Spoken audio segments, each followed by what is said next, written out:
What's going on, Duelist? It's your boy Nick, bringing you today on the channel an update to my Dynamorphia deck list for the post-September 2025 ban list and post-Doom of Dimensions core set release. For those of you new to the channel, welcome. My name is Nick. We do Yu-Gi-Oh! Content mainly focused around rogue and casual decks alike. If that's the kind of Yu-Gi-Oh! That you're interested in, then I highly encourage you to smash that subscribe button. We are currently working our way to 3,000 subscribers, and I need your help to get there. So Dynamorphia is a deck that I've brought to the channel in the past, but I haven't brought it to the channel since we had our September ban list. The ban list, as most of you know, where Solemn Judgment was put to one copy on the list, being now limited.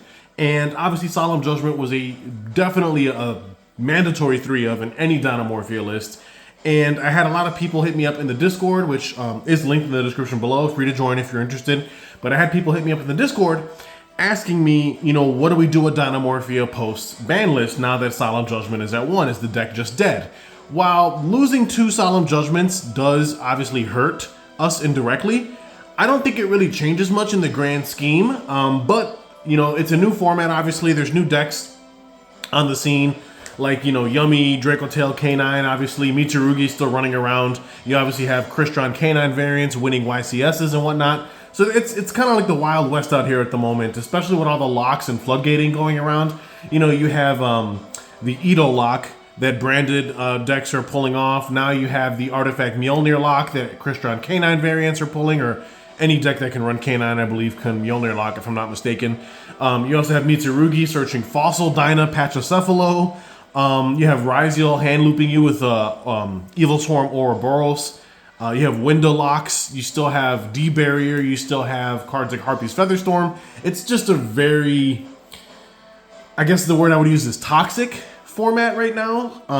And obviously there isn't any other deck more toxic than Dynamorphia as far as I'm concerned. So I wanted to give the deck a little bit of an update to help kind of address it's obviously losing 2 Solemn Judgments, but also give it some spice to help kind of keep up with what's going on in the current format. So this is my take on the deck, obviously. Of course, I'm not saying that this is the definitive way to play Dynamorphia, but I still think the build that I have here for you duelists today is very strong and it'll take you very far at like a local setting, as long as you know what you're doing. And that's something that's a big proponent of this list, is that now that we've lost 2 copies of Solemn Judgment, it is very, very crucial that you pilot this deck with the utmost proficiency, because if not, you're going to lose a lot of games. Now you don't have where you can turn your brain off and set 5 and pass and just rely on like your judgments and stuff to get you out of a jam.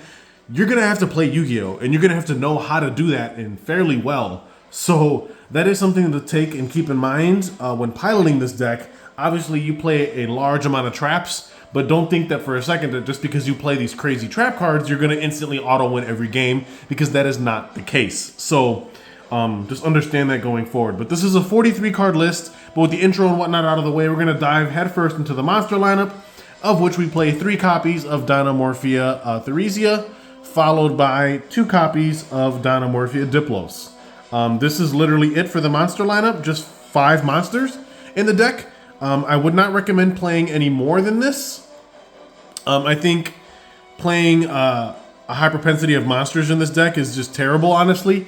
You really do not want to brick on normal summons. It's funny that I say that, but the amount of times that I actually hard draw the Diplos is honestly embarrassing.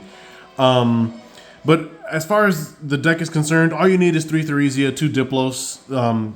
You don't need anything else. I know some lists are playing like Overraptor, some lists are playing hand traps.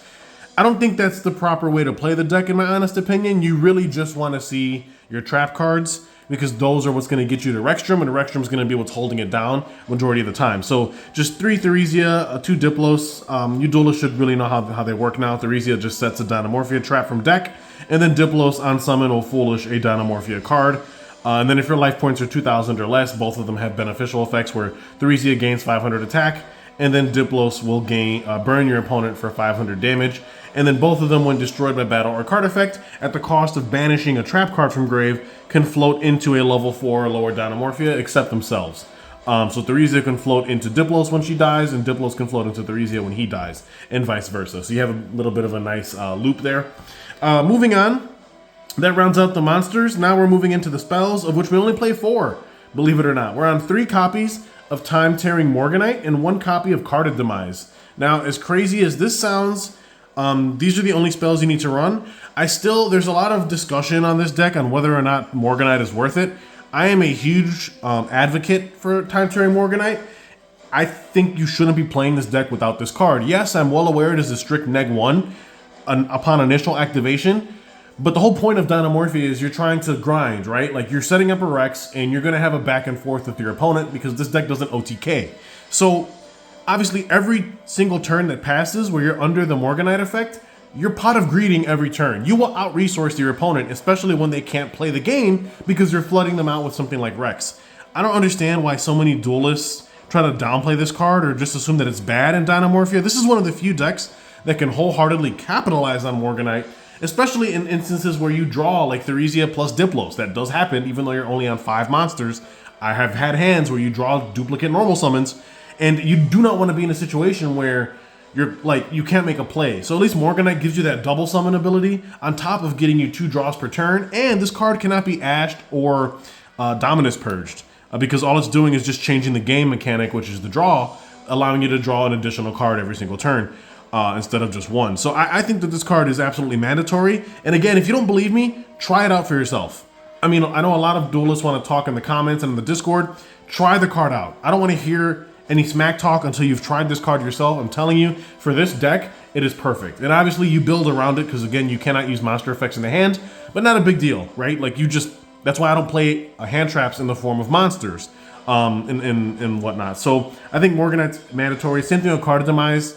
Carded Demise is just absolutely illegal in this deck. It is so good. When you resolve this, you're winning every game. I've never resolved a Carded Demise and lost. Let's just put it that way. So that wraps up the spells. Now we're moving into the trap cards, of which we're on 3 copies of Dynamorphia Frenzy. Basically, your in-archetype polymerization of the deck. You're paying half your life. And then you're also on 3 copies of Dynamorphia Domain, which is the deck's other fusion trap. You max out on both of these. Again, I'm aware that Frenzy's the better card over Domain, but Domain is still worth running at 3. I would not cut any of these cards down. Again, the whole point of this deck, why you play this, is because you want to get to Rexstrom, right? You're not going to do that unless you see either of these cards. So definitely max out on both, regardless of what type of variant of Dynamorphia you're running. Up next, we have just 2 copies of Dynamorphia Intact, followed by 1 copy of Dynamorphia Sonic. I know the loss of Solemn Judgment obviously hurt, but we basically have an in-archetype copy of it here in the form of Sonic. This card allowing you to negate a spell trap card while you control Dynamorphia, and then you destroy a Dynamorphia at resolution. And then obviously Intact just being a crazy monster negate, stopping Ash Blossom on your fusion traps is important. But I think only 2 Intact is more than enough. Could you play 3? Yes, but understand that this card is bricky, because this card is not live unless you control a Dynamorphia card, right? So like, without getting access to Domain or Frenzy, if you draw Intact but you don't have starters, like, this card is also kind of a brick, right? So that's why I think the 2 in 1 ratio just makes perfect sense. And it's been working out for me wholeheartedly. Moving on to the remaining Dynamorphia archetypal traps, we played 2 copies of Alert and then 1 copy of Dynamorphia Brute. The reason why 2 Alert is pretty much required is because we're only running 5 monsters, right? Ultimately, over the course of a grind, you will lose the ability to summon monsters from hand or the deck because you only play 5 of them, right? So once you resolve your Frenzy and your Domains, you're just going to run out of names in the deck. So Alert is what you use to get back into names to continue fusion summoning if you need to, or Alert is what you can use to bring bodies back during your opponent's end phase. That way you have 2 free bodies on your turn to either make a Link or a rank 4 play with. Because keep in mind that Alert locks you into Dynamorphia's the turn that you use it. So you just use this on your opponent's end phase, and then when it comes around to your turn, you're not under the restriction. And then Brute just being searchable removal is obviously good in a deck that lacks it. So I like having Brute as a searchable one of. Moving on to some of the non-archetypal traps, we are on the Soul of the Supreme King package in this list. Again, I know a lot of people debate over this in the Dynamorphia Discord or in just on different social media outlets. I'm a huge proponent for Soul of the Supreme King in Dynamorphia. Like, what else were you going to be playing in this slot? This pays half your life, which is what you want, and it summons out a Zark. Yeah, the Zark's negated. It's still a 4,000 beater, right? Like, it's absolutely ridiculous at the amount of people that write this card off like it's bad. On top of that, if they activate a spell card while you control the Zark. You banish the Zark plus this, and you just summon a bunch of free shit for all intents and purpose from your extra deck. I just think this package is incredible. It's on a normal trap, it's searchable, and it just gives you so much free value. I wouldn't be playing Dynamorphia without it. Up next, another really awesome tech card for the deck is 3 copies of Trapaholic. This is way better than Trap Trick or Trap Tracks could ever be. Number one, it does not lock you into activating 1 trap for the rest of the turn like the aforementioned trap cards do. And number two, this card just combos better with the deck, allowing you to just, you don't have to play duplicates of your traps, right? Because that's the problem with Trap Trick, is that you have to play at least 2 copies of the trap you want to search, and then Trap Track requiring you to destroy a monster, which you may or may not have at that given moment, is also a bit problematic. So Trapaholic, I think, is just better. We play so many traps in this deck that it's always live when you use it. You will be able to activate whatever you're setting off of this, almost guaranteed. So again, 3 copies of this is pretty much a staple in my opinion. Then moving on to our trap cards that are effectively like our hand traps, so to speak. We have 3 copies of Dominus Impulse, 3 copies of Songs of the Dominators, and then we're also on 3 copies of Infinite Impermanence as well. These are basically our hand traps. Again, we play Morganite, so we're not able to play monster effects that activate in the hand, which means no traditional hand traps in the form of Fuwalos, no Ash Blossom, nothing like that, right? But these cards, in my opinion, are even stronger. Number one, they're not losing to Thruster Talents. They can't be called by the grave. They do not trigger your opponent's Canine cards, right? So your opponent's not getting free value there. I still think that these traps, if your deck can run them, they're absolutely custom. Impulse is probably one of the strongest pieces of non-engine in the game right now, outside of Fuwalos. Songs of the Dominators is basically just a better Imperm, with additional value, allowing you to add Dominus cards at resolution on top of that. And none of the restrictions lock you. Like Dominus Impulse restriction doesn't hurt Dinomorphia because all we play is Darks. Songs of the Dominators also doesn't really hurt you because you don't really care about activating monster effects in the hand, graveyard, or banishment. All you care about is your on-field effects mostly. So Songs of the Dominators is just absolutely goated in this list. And then obviously you just play 3 Imperm. Even though Imperm can be a little sussy in certain matchups this format, I still think it's required because it gives your Impulses and your Dominators more value, right? So that's obviously something that is important to me. And then a new addition out of Doom of Dimensions for this list that I'm actually running as a tech card is 1 copy of Dominus Spiral. Now, this card is obviously searchable with Songs of the Dominators and also settable with Trapaholic. However, you are not going to be using this from the hand like you would Impulse, Songs, or Imperm, because the restriction on Spiral will hurt the deck because it locks you out of Dark. So you're never going to be using this from the hand like you would these cards, but this card is an incredibly good card to set because it's just free removal, right? Like it's just a compulse for all intents and purpose, which is really good because sometimes you just need a way to clear a threat to pave the way for lethal or to just prevent a push on Rexstrom, for example. And the fact that Spiral can be searched off Dominators as well as set from deck with Trapaholic makes it a viable one-of, in my opinion. Again, not necessarily a hand trap in the sense like these cards where you're purposely using them from hand, but as a searchable one-of in the deck, I think it's absolutely perfect. So I wouldn't be cutting Spiral. I just like the flexibility it offers, especially into the Yummy matchup, for example, where cards like the Ferret Flames we're running here at 2 don't work into Yummy because a lot of their cards have 0 attack. And that's always something that's bothered me, is that like as powerful as Ferret Flames is, it doesn't do jack shit against cards that don't have stat lines because your opponent gets to keep their board. So this into Yummy is obviously a very bad card, and that's where something like a Dominus Spiral would actually feel a lot better, because at least that can definitely remove one of their cards as opposed to this, which doesn't do anything in that matchup. But obviously you still play the 2 Ferret Flames because that's your out for stuff like the Lunalight Liger Dancer and just anybody's board in general. Ferret Flames is just a very OP card as long as you're not going against the deck with very low stat lines.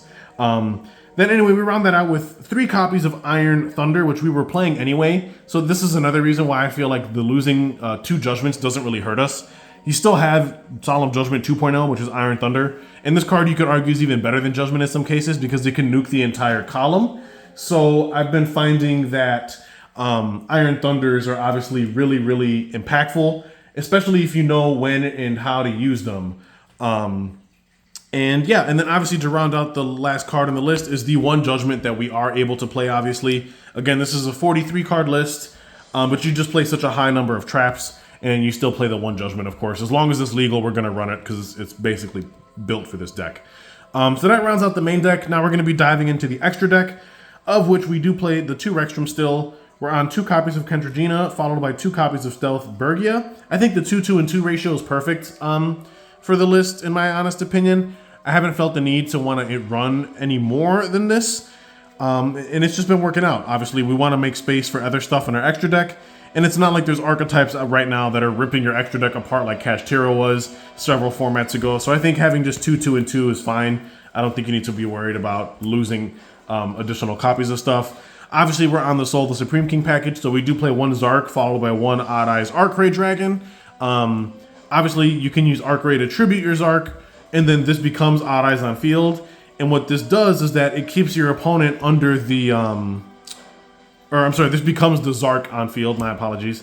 By attributing the Supreme King Zark, the Odd Eyes Archray becomes Zark. And the reason why that's important is because the Soul of the Supreme King trap will try to shuffle back your Zark on the end of the next turn. But if you want to keep your opponent under the spell lock, you'll need to maintain a Zark on the field, which Archray helps you do. So that's been a very good package for me, obviously. And then the monsters we summon off Soul of the Supreme King are just the Brave Eyes Pendulum and the Crystal Clearwing Synchro Dragon. I still think these are the 2 best options you have to summon off of the trap. Obviously, Brave Eyes Pendulum into decks that don't have stat lines, like Yummy, just solos that deck completely. And then Crystal Clearwing being a spell trap negate is just obviously huge. And it's very difficult to out because it can become immune to monster effects as well, which I like. But honestly, those are the 2 best targets for Soul of the Supreme King, the graveyard effect of the trap. There are other options you can run, but I don't think they're worth it in my opinion. Plus, I wanted to have a more diverse extra deck and not be so tunneled on the Zark line. So again, for more toolboxing options, we do play 1 copy of Raider's Knight, 1 Evil Zorlagia, 1 Arc Rebellion Xyz Dragon. Now, while this is a summonable target off of the Zark setup, like you could go Soul of the Supreme King, this graveyard effect, and summon the Brave Eyes, the Crystal Clear, and the Arc Rebellion, but I generally try not to do that as I want to keep the Arc Rebellion in for the Raiders Night push, which does help us OTK and just finish out games that we might have otherwise not have won. And then to round out the extra deck is 1 copy of Typhon, an amazing staple card for going second, and then we round out with 1 SP Little Knight, again just another amazing staple in the extra deck. So that rounds out our 15 card extra deck. Now we're moving into the side. Again, side deck's always up to personal preference. Tailor your side deck to your specific needs in your area. But what I'm choosing to run is 3 copies of Dogaran, the Mad Flame Kaiju. Again, there's a huge resurgence in like floodgatey monsters and towers like monsters with Luna Light running around with Liger Dancers. You just need an out. Sometimes you just got to Kaiju something, and then that just allows you to play. So 3 copies of Dogaran. Obviously, it's thematic because it's Dynamorphia, so you just play the dinosaur Kaiju. Do you have to run Dogaran specifically? No, but I just like Dogaran. Then we play 3 copies of Mistaken Arrest. This is basically better Droll and Lockbird. If your deck can run this, run it. You side into this going first, and it just floods your opponent. Like, imagine mistaking arresting your opponent while you also have a Rextrum on board. Your opponent's probably not winning that game. They can't activate effects on field, and they can't search for an out, even if they tried. So, obviously, you got the Wombo combo right there. Then, obviously, for board-breaking purposes, we do play Triple Evenly Matched. I still think this card is amazing in this format. Then, for our... we have Dracotail matchups, or graveyard decks in general, like Orcust and whatnot.